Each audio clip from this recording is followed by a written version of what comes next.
శ్రావణ శుక్రవారం రాఖీ పండుగ సందర్భంగా మనం ఈరోజు రెండో ప్రాంతము ఉదయం వచ్చేసి మైదుకూరులోని ఎస్కే కాలనీ అక్కడన్న నిరుపేద ఆడపడుచుకు అందరికీ శ్రావణ శుక్రవారం సందర్భంగా అక్కడ శారీస్కు సంబంధించిన అన్ని పంచడం జరిగింది. ఈ రెండో ప్రాంతం ఇది మనం లైవ్ లో చూసేది. దువ్వూరు ఎస్టీ కాలనీ అంటే ఇక్కడంతా గుడిసెలు చూడి మన బ్యాక్గ్రౌండ్ గుడిసెలు అందరికీ రోజు మనము దాతలు శ్రీ కుమారస్వామి చంద్రకళ దంపతుల సహాయంతో వాళ్ళ దగ్గర 4 ఏళ్ల నుంచి ఇటువంటి కార్యక్రమం నిరంతరం మనకు సహకారం అందిస్తున్నాం. ఈ రోజు కానీ మనకు చూడండి లైవ్ లో చూడి ఒక శారీ ఈ పసుపు కుంకుమ చూడి శ్రావణ శుక్రవారం మరియు రాఖీ పౌర్ణమి సందర్భంగా పేదింటి ఆడపడుచులకు పసుపు కుంకుమ చీరలన్నీ మనకి ఈ రోజు మనకు దగ్గర 100 మందికి అందివ్వడం జరిగింది. ఈ రోజు కానీ మనం ఈ లైవ్ లో చూసి రెండో ప్రాంతం అందరికీ ఇక్కడ మహిళలందరికీ పుట్టింటికి సారే మన చెల్లెలకి ఇచ్చినట్టు ఇక్కడ చూసి లైవ్ లోకి వీళ్ళందరికీ ఇచ్చేసి శ్రావణ శుక్రవారం పండుగ రాఖీ పండుగ వాళ్ళు సంతోషం చేసుకునే దానికి ఆడపడుచులకు ఇవన్నీ మనకు అందివ్వడం జరిగింది.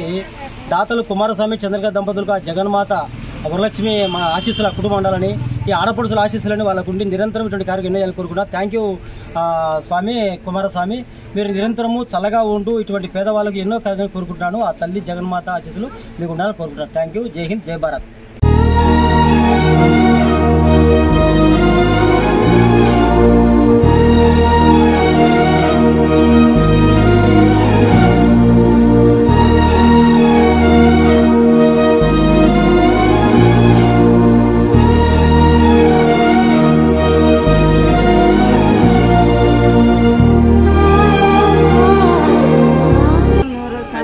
చల్లగా ఉండాలి. మా ఎక్కడ పేదవాళ్ళకు కోడిగుట్టులు లెక్క పసుపు కుంకుమలు ఇచ్చి మా ఎక్కడోళ్ళకు సాయం చేసినాడు. 100 సంవత్సరాల పిల్లపాలతో చల్లగా ఉండాలి.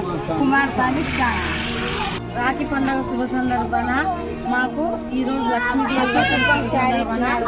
కుమారస్వామి వాళ్ళు ఫౌండేషన్ నాకమేశ్వర ఫౌండేషన్ తరఫు నుంచి మాకు పసుపు కుంకాలు పేదవాళ్ళు అలాంటి వాళ్ళకి ఇచ్చినారు. మేమందరం చాలా సంతోషంగా ఉన్నాము.